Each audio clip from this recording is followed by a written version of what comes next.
2024 లేదా 25లో డిగ్రీ లేదా బీటెక్ చదివారా? సాఫ్ట్‌వేర్ జాబ్ కోసం ఎదురు చూస్తున్నారా? అయితే కోడ్ జ్ఞాన్ 100 డేస్ కోర్సులో చేరండి. జాబ్ సాధించండి. నమస్కారం అలగరి రవినాథ్ గారు. నమస్తే అండి సిరి గారు.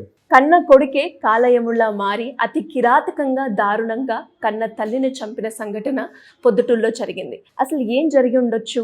ఇలా చేసిన వారికి లీగల్ పరంగా ఎలాంటి శిక్షలు పడే అవకాశం ఉందంటారు సార్? లీగలు, చట్టాలు, చర్యలు పక్కన పెడితే సిరి గారు, సభ్య సమాజంలో తలదించుకుని మనం ఎక్కడున్నా, మనం ఆటవిక సమాజంలో ఉన్నామా అన్నటువంటి ఒక జుగుప్సాకరమైనటువంటి పరిస్థితి నిన్న ఆ న్యూస్ చూశాక నాకు అర్థమైంది. ఆదివారం మార్నింగ్ అబ్బాయి హైదరాబాద్ నుంచి బయలుదేరాడు, ఇంటికి వెళ్ళాడు. ఇంటికి వెళ్ళిన తర్వాత అది పొద్దుటూరు, వైఎస్ఆర్ కడప జిల్లాలో పొద్దుటూరు. ఎవరు హడావుడిలో సండే కదా, ఎవరి పనిలో వాళ్ళు ఉన్నారు, ఇంకా లేటుగా లేస్తారు. అసలు పొద్దుటూరు అంటేనే మంచి బంగారానికి, వ్యాపార సామ్రాజ్యానికి అద్భుతమైనటువంటి ఒక మంచి మార్కెట్ సెంటర్ అది. యాక్చువల్గా వీళ్ళున్నది కూడా శ్రీరామ్ నగర్. పొద్దుటూరు టౌన్ కూడా బాగా డెవలప్ అవుతుంది, బాగా మంచిగా ఉన్నటువంటి ఒక సెంటర్. ఆ శ్రీరామ్ నగర్ కూడా కొత్తగా డెవలప్ అయిన కాలనీ ఇది. ఆ కాలనీలో అవన్నీ కూడా రో హౌసెస్లో ఉంటాయి. ఈ అబ్బాయి ఇంటికి వెళ్ళాడు. ఇంటికి వెళ్ళిన తర్వాత ఏదో ఇంట్లో తల్లికి ఏదో డబ్బులు అడగడం జరిగిందని మనకు అందిన ఇన్ఫర్మేషన్ ప్రకారం, సమాచారం మేరకు ఆ మదర్ని కొంత డబ్బులు అడగడం కూడా జరిగింది. అంటే బిఫోర్ ఇతను పొద్దుటూరు రావడానికి బిఫోరే ముందు రోజు తన తల్లికి కొంత అమౌంట్ అడిగాడు. ఆ తల్లి కూడా ఒక 3,000 రూపాయలు పంపించింది. నాకు ఈ 3,000 రూపాయలు సరిపోదు, మరొక 10,000 రూపాయలు చెప్పి ఇమ్మని కూడా అడగడం జరిగింది. అయితే ఆ తల్లి 10,000 రూపాయలు పంపించలేదు అనే విషయం తెలుస్తోంది. అందుకని చెప్పి అబ్బాయి హుటాహుటిన ఇక్కడ హైదరాబాద్ అమీర్పేటలో బస్సు ఎక్కాడు, అక్కడికి దిగాడు. అక్కడ దిగి తన ఇంటికి వెళ్ళి, ఆ తండ్రి కూడా ఉన్నాడు. తండ్రి పేరు భాస్కర్, తల్లి పేరు లక్ష్మీదేవి. ఈ తండ్రి కూడా ఆ గొడవల మధ్యలో వస్తుంటే తండ్రిని పక్క గదిలో బెడ్రూమ్లో పెట్టి తలుపు వేసేసి తల్లితోటి కాస్త వాగ్వివాదం మాట పెరిగింది. ఏదో డబ్బుల విషయంలో కాస్త మాట పెరిగిన తర్వాత ఇతను ఏం చేశాడంటే అక్కడ కిచెన్లో ఉన్నటువంటి కత్తి తీసుకొని ఆ తల్లి మెడని కసక్కన ఒకే ఒక వేటుతో అడ్డంగా నరికేశాడు. నరికేసిన తర్వాత అక్కడ ఆగిపోయడం లేదు. వంటగదిలో ఉన్నటువంటి బాడీని బరబరా ఈడ్చుకొని హాల్లోకి తీసుకొచ్చి, హాల్లోంచి వరండా ఉంటుంది, అంటే ఇంటి గేటుకి పక్కన చిన్న పోర్టికోలా ఉంటుంది, వరండా దాటితే మనకి హాల్, లోపల ఇల్లు స్టార్ట్ అయిపోతుంది. ఈ ఇంటి బయట అంటే పోర్టికోక మధ్యలో వరండాలో మొత్తం బాడీని తీసుకొచ్చి వరండా బయట పడేసి చక్కగా మరలా హాల్లోకి వెళ్ళిపోయి హాల్లో టీవీ ఆన్ చేసుకొని, ఇయర్ ఫోన్స్ పెట్టుకొని పాటలు వినుకుంటా తన రూమ్లో టీవీ ఆన్ చేసుకొని తను వింటున్నటువంటి దృశ్యం అయితే కనిపించింది. ఈ పక్క గదిలో కూర్చున్నటువంటి తండ్రి భాస్కర్ అనేక విధాలు తలుపు కొడుతుంటే కూడా, మీ ఆవిడని చంపేశాను, మీ ఆవిడ పని అయిపోయింది, ఇక నువ్వు ఎక్కువ అరిచి గోల పెట్టాల్సిన అవసరం, గమ్మునూరుకు అని చెప్పి కూడా తను గట్టిగా తిట్టి కూడా. అయితే ఈ లోపల అక్కడ ఉన్నటువంటి తండ్రి లోపల పాపం ఎంత గట్టిగా తలుపులు కొడుతున్నా తలుపులు కూడా తెరవలేని పరిస్థితి. అక్కడ దృశ్యం ఎలా ఉందంటే, వరండాలో తల్లి డెడ్ బాడీ, హాలు దాటిన బెడ్రూమ్ పక్కన ఉన్న రూమ్లో తండ్రినేమో తలుపు వేసి లాక్ చేసి బంధించేశాడు. ఇతడు ఇంకొక రూమ్లో కూర్చొని చక్కగా ఇయర్ ఫోన్స్ పెట్టుకొని, చక్కగా మంచి సాంగ్స్ పెట్టుకొని చక్కగా ఎంజాయ్ చేస్తున్నాడు. అయితే మరి ఈ విషయం ఎలా వెలుగులోకి వచ్చింది? ఈ తల్లి రక్తం కాస్త పారుకుంటూ వీధిలోకి వెళ్ళిన తర్వాత, ఎంతైనా వీధి కదండి కాలనీలో, ఇరుగు పొరుగులో చూసేసరికల్లా ఆవిడ తల్లి పడుంది. ఆ రక్తం అలా స్రవించి రోడ్డు మీదకి వచ్చేసరికల్లా చూసినటువంటి ఇరుగు పొరుగు వాళ్ళు ఇమీడియట్గా పోలీసులకు ఇన్ఫార్మ్ చేస్తే, పోలీసులు వచ్చేసరికి ఈ దృశ్యం కనిపించింది. పోలీసులు కూడా ఎన్నో మర్డర్ కేసులు చూసినటువంటి పోలీసులకు కూడా అక్కడ సీన్ చూసి చాలాసేపు నిశ్చేష్లు అయిపోయారు వాళ్ళు. అంటే వాళ్ళకి అర్థం కాని పరిస్థితి, ఏంటి ఇలా కూడా ఉంటారని చెప్పి వెంటనే తలుపులు బ్రేక్ చేశారు, ఆ తండ్రిని బయటకు తీశారు. వీడి రూమ్లోకి వెళ్ళి చూసేసరికల్లా మనోడు చక్కగా 2 ఇయర్ ఫోన్స్ పెట్టుకొని ఒక పక్కన కాఫీ తాక్కుంటూ సిప్ చేసుకొని టీవీ చూసుకుంటూ కూడా ఎంజాయ్ చేసిన దృశ్యాన్ని వాడిని ఇంకా పోలీసులు యాక్షన్ తీసుకుంటే ఎలా ఉంటుందో మనందరికీ తెలిసిందే. ఇటువంటి దృశ్యాన్ని చూశారు పోలీసులు. అక్కడ పరిస్థితి ఏం జరిగిందని ఎంక్వైరీ చేసేసరికల్లా ఇప్పుడు నేను చెప్పినట్టుగా మనీ విషయం మీద ఉంది. సుమారుగా ఆ అబ్బాయి యొక్క కొడుకు పేరు కూడా యశ్వంత్ రెడ్డి అని తెలిసింది. ఆ కుర్రాడు వయసు కూడా 24 నుంచి 26 సంవత్సరాల మధ్యస్థంగా ఉన్నట్టుగా తెలుస్తుంది. ఇతను అక్కడే చదువుకున్నాడు, ఈశ్వరెడ్డి నగర్లో. ఈ తల్లి కూడా దివ్యాంగురాలు. యాక్చువల్గా ఈవిడ ఫిజికల్లీ షీఈ్ హ్యాండిక్యాప్.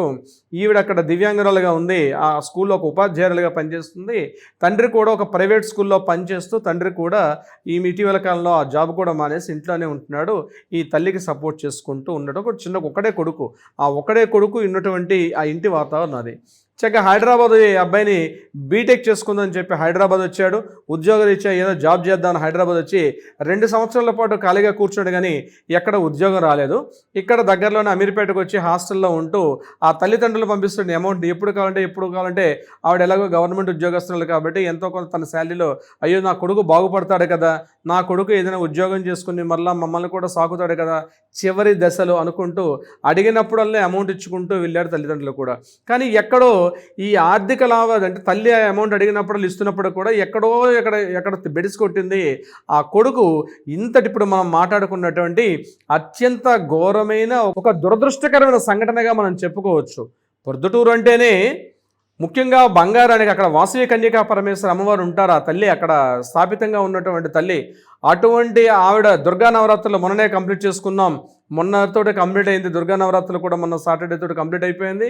చక్కగా ఆ దుర్గా శరన్నవరాత్రులు కూడా ఆ వాసవి కన్యకా పరమేశ్వర అమ్మవారికి దేదీప్యమానంగా చేశారు ప్రొద్దుటూరులో. ఇంకా జరిగి ఒక 24 గంటలు కూడా కంప్లీట్ కాలేదు.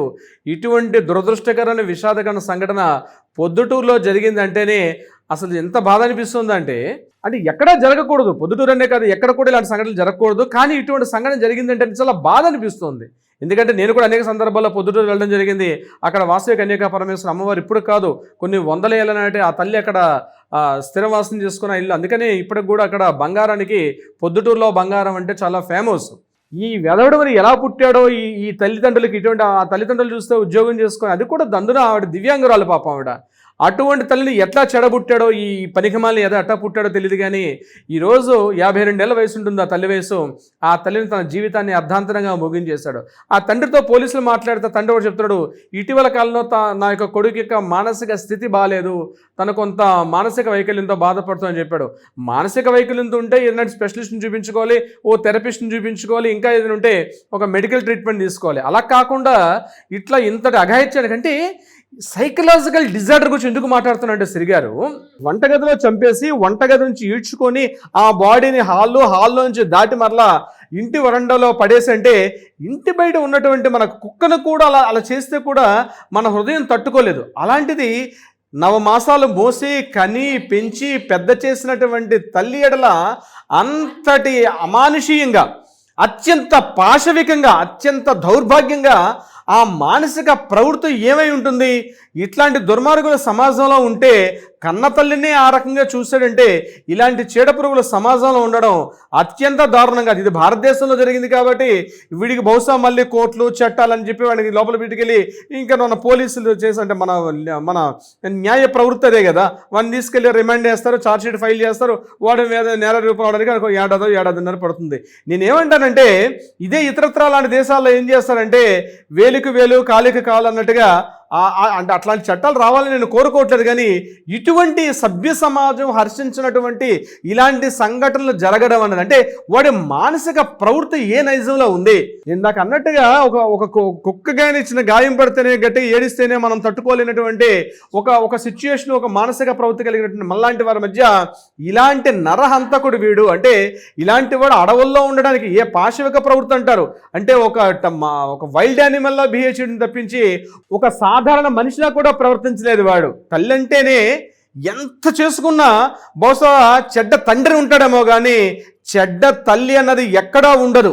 మనం అనేక యానిమల్స్ చూస్తాం. మనం ఇటీవల కాలంలో ఇన్స్టాల్ చూస్తే, యూట్యూబ్లో చూస్తే కుక్క పిల్లలు కానీ లేకపోతే జంతువుల పిల్లలు కానీ, ఎంత వైల్డ్ యానిమల్స్ కూడా తన పిల్లలంటే ఆ తల్లి పిల్లల దగ్గరగా తన హక్కును చేర్చుకొని వాళ్ళని సాకున్నట్టు చూస్తాం.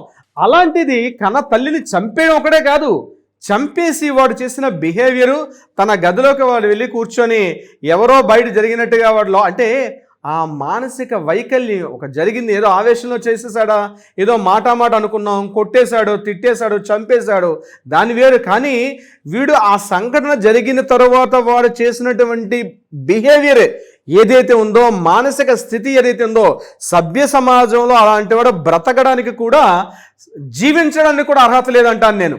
ఎందుకంటే మానసిక ప్రవృత్తి ఎలాంటి తారాస్థాయికి వెళ్ళిపోయిందంటే, వైల్డ్ యానిమల్కి మించిపోయినటువంటి తారాస్థాయి ఉంటుంది.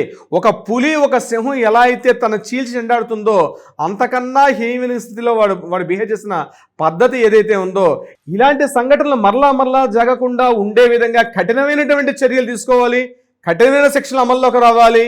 ఇలాంటి మానసిక ప్రవృత్తి ఉన్న వాళ్ళ సభ్య సమాజంలో బ్రతికి ఉండడానికి అర్హులు కారని నా వ్యక్తిగత అభిప్రాయం సిరి గారు. Thank you sir, thank you so much. Thank you so much అండి సిరి గారు. సుమన్ టీవీలో మీ పర్సనల్ అండ్ బిజినెస్ ప్రమోషన్స్ కోసం కింది నెంబర్కి కాంటాక్ట్ చేయండి.